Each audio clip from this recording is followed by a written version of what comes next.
June 4 ఇది చరిత్రలో మిగిలిపోయే రోజు.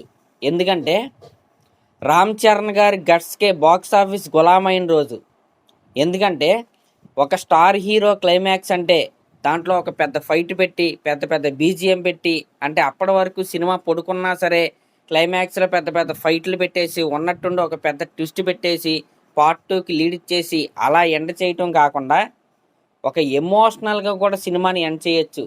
అలా కూడా జనాలకి బాగా రీచ్ అయింది. ఒక స్టార్ హీరో క్లైమాక్స్ ఇలా కూడా ఉండొచ్చు అని నిరూపించిన సినిమా పెద్ది. ఇంకొక కారణం ఏంటంటే నిన్న థర్స్డే పీక్ వర్కింగ్ డే. అంతకు ముందు రోజు రాత్రి ప్రీమియర్స్ కూడా పడ్డాయి. చాలామంది ఫ్యాన్స్ ఆ ప్రీమియర్ షోలకి వెళ్ళిపోయారు. అయినా సరే నిన్న పొద్దున్నుంచి సాయంత్రం వరకు బుక్ మై షోలో గంటకి 40,000 టికెట్స్ బుక్ అయ్యాయి. ఇదొక చరిత్ర.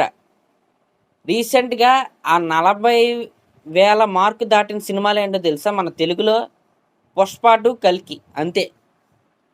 ఆ 2 సినిమాల తర్వాత ఇప్పటి వరకు ఏ సినిమా కూడా, అది మధ్యలో బ్లాక్ బాస్టర్స్ రావచ్చు, హిట్లు రావచ్చు, ఏమైనా రావచ్చు, కల్కి పుష్ప 2 తర్వాత ఆ 2 సినిమాల తర్వాత ఇప్పటి వరకు పెద్ది సినిమా మాత్రమే గంటకి 40,000 టికెట్స్ బుక్ అయ్యాయి ఓన్లీ బుక్ మై షోలో.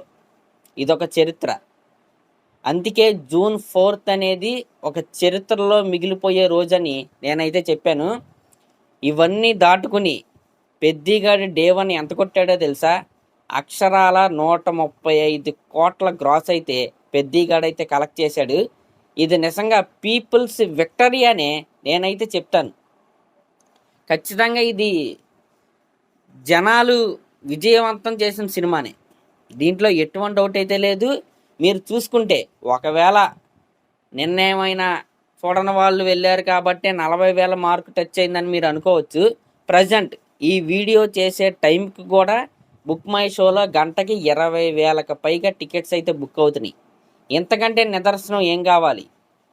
ఈ పెద్ద సినిమా జనాల్లోకి ఏ విధంగా వెళ్ళిందో చెప్పడానికి ఇంతకంటే నిదర్శనం ఏం కావాలి? ఇంకా మీరు గుర్తించుకోవాల్సింది ఏంటంటే బుక్ మై షో కాదు ఈ పెద్ద సినిమాకి main ticketing partner district app.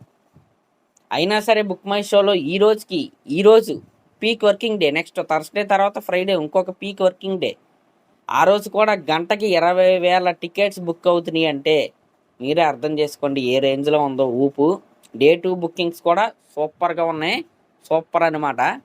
ఇంకా నెక్స్ట్ ఓవరాల్గా 24 అవర్స్లో బుక్ మై షోలో 1.5 మిలియన్ టికెట్స్ అయితే బుక్ అయ్యాయి.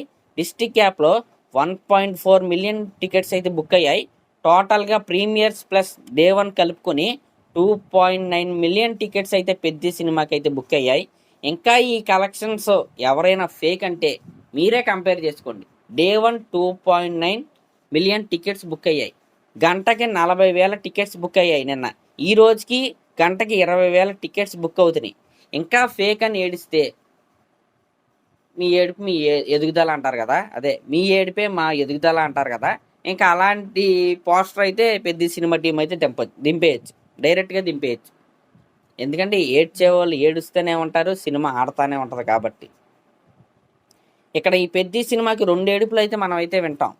ఒక ఏడుపు ఏంటంటే థియేటర్ లోపల, అంటే స్క్రీన్ పైన రామ్ చరణ్ గారు పడే బాధలను చూసి ఆ ఎమోషన్కి కనెక్ట్ అయ్యి సినిమా బాగా నచ్చి ఏడ్చే ఆడియన్స్ ఒకరైతే, రెండో ఏడుపు ఎవరిదంటే ఇలా కలెక్షన్లు చూసి ఏడ్చేవాళ్ళు కొంతమంది, సినిమా రిజల్ట్ చూసి ఏడ్చేవాళ్ళు కొంతమంది. కాబట్టి ఈ 2 ఏడుపుల్ని మనం అయితే ఎంజాయ్ చేయొచ్చు, పెద్ద సినిమా టీం కూడా ఎంజాయ్ చేయొచ్చు. ఖచ్చితంగా ప్రతి సినిమాకి ఈ రోజుల్లో ఏ సినిమాకి యునానిమస్ పాజిటివ్ టాక్ రాదు. ఆ సినిమా బాగున్నా రాదు. పోకిరి సినిమా ఈ రోజుల్లో రిలీజ్ అయితే అదేం ట్విస్టరా అంటారు. ఏంటి ఉన్నట్టుండి ఆడెవడో వస్తాడుగా పేపర్ పట్టుకుని ఆడి గురించి ఆ రివ్యూ కూడా నేనైతే చూడాల, ఏం చెప్పాడో కూడా తెలీదు. కాబట్టి ఆ సొల్లి ఏదో చెప్పుంటాడు, అది చెప్పేది రివ్యూ కూడా కాదు. అలాంటి వాళ్ళు చాలామంది అయితే ఉంటారు. పోకిరి సినిమా ఈ రోజు కనుక రిలీజ్ అయితే ఏంటి హీరో ఉన్నట్టుండి అలా పోలీస్ అయిపోతాడా? అది ఎలా కుదిరిద్ది? డిపార్ట్మెంట్ వాళ్ళకి అప్పటి వరకు తెలీదా? ఈ రకంగా అయితే చెప్పి ఆ సినిమాని కూడా చంపేసేవాళ్ళు. మగధీర కూడా అంతే. ఏంటి ఇలా టచ్ అయితే కరెంట్ షాక్ కొట్టేద్దా? నేను 400 సంవత్సరాల తర్వాత మళ్ళీ పుట్టేస్తారా? ఈ రకంగా ఆ సినిమాని కూడా చంపేసేవాళ్ళు. కాబట్టి ఆ సినిమాలు అప్పుడు రిలీజ్ అయ్యి బతికిపోయాయి, యాక్చువల్లీ బతికిపోయాయి. ఈ రోజున రిలీజ్ అయ్యి ఉంటే వాటిని కూడా చంపేసేవాళ్ళు. అంత కామెడీగా మారిపోయిందనమాట వ్యవస్థ. అంటే సినిమాలు చూడకుండానే స్టేట్మెంట్లు పాస్ చేయటం. ఇంకా నిజం చెప్పాలంటే ఆ సినిమా అలా ఉంటుందని తెలుసు కొంతమందికి. ట్రైలర్ చూస్తే సినిమా ఎలా ఉంటుందని అర్థమైద్ది. అయినా సరే సినిమాలకి వెళ్ళి అడుక్కుంటారు డాలర్లో, నా $30 నా $30 లేకపోతే నా $20 అని. ప్రొడ్యూసర్లో ఒక కౌన్సిల్ పెట్టాలన్నమాట అక్కడ. అంటే ఈ $30 వాళ్ళు కొంతమంది అయితే ఉంటారు. వాళ్ళకి $30 వేసేస్తే వాళ్ళు సినిమాకి వెళ్తారు. కనీసం ఆ ఏడుపన్న తగ్గింది. సర్లేండి, ఇది అవుట్ ఆఫ్ ద టాపిక్. ఈ రకంగా అద్భుతమైన కలెక్షన్స్ అయితే వచ్చినాయి డే 1. నిజంగా ప్రజలు ఈ సినిమాకి బ్రహ్మరథం పట్టారనే చెప్పాలి. ఫ్యాన్స్ని పక్కన పెట్టండి. ఇంకా నిజం చెప్పాలంటే ఆ ట్విస్ట్ తెలిసిపోయిన తర్వాత సినిమాకి బాగా రీచ్ పెరుగుతుంది. అంటే రామ్ చరణ్ గారిని ఒకేసారి, అంటే ఏమీ తెలియకుండా రామ్ చరణ్ గారిని ఆ కాల్ లేకుండా చూడటం ఒక ఎత్తు అయితే, ఆ ట్విస్ట్ ఏంటో తెలుసుకొని దానికి మైండ్ని ప్రిపేర్ చేసుకుని సినిమా చూడటం ఇంకొక ఎత్తు. అలా చూసిన వాళ్ళకి సినిమా ఇంకా బాగా రీచ్ అవుతుంది. ఎందుకంటే వాళ్ళు ఆల్రెడీ ప్రిపేర్ అయ్యారు కాబట్టి. ఫస్ట్ టైం చూసిన దానికంటే సెకండ్ వాచ్ ఇంకా బాగుంది సినిమా. మంచి ఎక్స్పీరియన్స్ వస్తుంది. ఎన్ని వావ్ మూమెంట్స్ అండి సినిమాలో. ఒకటా రెండా వరుసపెట్టి వస్తానే ఉంటాను. నిన్న రాత్రి కూడా మనం వీడియోలో అయితే మాట్లాడుకున్నాం. ఫస్ట్ హాఫ్ నుంచి క్లైమాక్స్ వరకు వరుసపెట్టి వస్తానే ఉంటాయి. ఇంకా క్లైమాక్స్లో అయితే the actor Ram Charan on duty. ఆ డ్యూటీయే ఈ రోజున బాక్స్ ఆఫీస్ నెంబర్స్. ఇంకా నార్త్ ఇండియా అంటారా, దగ్గర దగ్గరగా 4 కోట్ల గ్రాస్ అయితే వచ్చింది. అఫ్ కోర్స్ మీరు అనుకున్న దానికంటే తక్కువే. కానీ మనకు నార్త్ ఇండియాలో పికప్ అయిద్దా లేదా అనేది ఈ ఆదివారం వరకు మనం ఆగాలి. ఈ ఆదివారం లోపు పికప్ అయిందా నార్త్లో మంచి కలెక్షన్స్ వస్తాయి. ఈ ఆదివారం లోపు పికప్ అవ్వలేకపోయిందా ఇంకా లైట్ తీసుకుంటారు. చేసేదైతే ఏం లేదు. ఎందుకంటే నార్త్ అనేది మనకి ఆదివారం వరకు ఆడాలి. ఆదివారం తర్వాత సినిమా నిలబడిందా ఇంకా నార్త్లో కలెక్షన్స్ మనం ఆపలేం, వాళ్ళే చూసుకుంటారు. ప్రజెంట్ అయితే పాజిటివ్ టాక్ అయితే ఉంది. మిక్స్డ్ రివ్యూస్ ఉన్నప్పటికీ నార్త్ సర్క్యూట్లో పాజిటివ్ టాక్ అయితే ఉంది. టార్గెట్ ఆడియన్స్కి సినిమా వెళ్తుంది. నిన్న నైట్ షోలు కూడా ఫుల్ అయినాయి. ఈవినింగ్ షోల నుంచి మంచి ట్రెండ్ అయితే అందుకుంది. మార్నింగ్ షోలు కొద్దిగా ఖాళీగా ఉన్నాయి. ఈవినింగ్ షోల నుంచి ట్రెండ్ అయితే మారింది. ఈరోజు రేపు పికప్ అయ్యే అవకాశాలు కనపడుతున్నాయి. దీని గురించి నేను ఎందుకు మాట్లాడానంటే, సండే వరకు ఆకండి. సండేకి మనకు ఒక క్లారిటీ వచ్చేస్తాయి. నార్త్లో పర్ఫామ్ చేసిద్దా లేదా, నిలబడిద్దా లేదా అనేది. ఇంకా మన సౌత్ గురించి మాట్లాడుకుంటే చూసుకోవాల్సిన అవసరం అయితే లేదు. నెక్స్ట్ వీకెండ్ వరకు సినిమా నిలబడిద్ది. అంటే మినిమం ఈ రోజుల్లో సినిమా ఎంత పెద్ద హిట్ అయినా 10 రోజులే. కాబట్టి నేను దాని గురించి ఆ మీటర్లోనే మాట్లాడుతున్నాను. తర్వాత ఇంకా ఆడితే ఇంకా అది ఎంతో పెద్ద హిట్ అన్నట్టు లెక్క.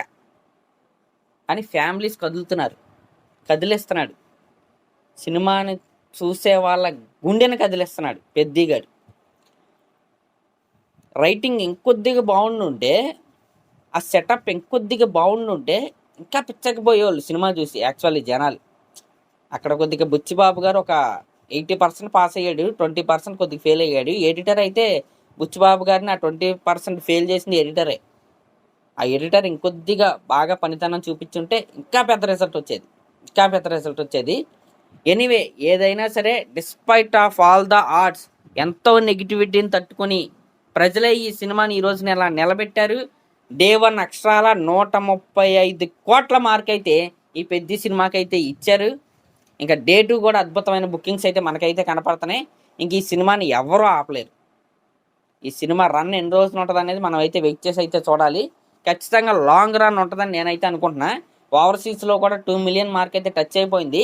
అక్కడ స్క్రీన్స్ లేవు అనమాట. ఎందుకంటే 2-3 హాలీవుడ్ సినిమాలు ఆల్రెడీ ఆక్యుపై చేసేసాయి స్క్రీన్లు. లిమిటెడ్ స్క్రీన్స్లోనే ప్రజెంట్ పెద్ద సినిమా అక్కడైతే ఉంది. కాబట్టి అక్కడ కూడా మంచి లాంగ్ రన్ అయితే ఉంటుందని నేనైతే అనుకుంటున్నా. మరి అదన్నమాట మ్యాటర్. అద్భుతమైన సినిమా, అద్భుతమైన మోటివేషన్ ఉన్న సినిమా, అద్భుతమైన మెసేజ్ ఉన్న సినిమా. కాబట్టి ఫ్యామిలీ అందరూ కలిసి వెళ్ళాల్సిన సినిమా. మరి అదన్నమాట మ్యాటర్. మరి ఈ రకంగా బాక్స్ ఆఫీస్ నెంబర్స్ అయితే వచ్చినాయి. ఎవరెంత నెగిటివిటీ చేసినా మంచి సినిమాని ఎవరో ఆపలేరు. ట్రెండ్ మంచిగానే ఉంది. మరి అదన్నమాట మ్యాటర్. మరి దీనిపై మీరేమనుకుంటున్నారో కామెంట్ చేయండి. అలాగే ఇలాంటి లేటెస్ట్ సినిమా అప్డేట్స్ కోసం మన ఛానల్ని అయితే సబ్స్క్రైబ్ చేసుకోండి. Thank you.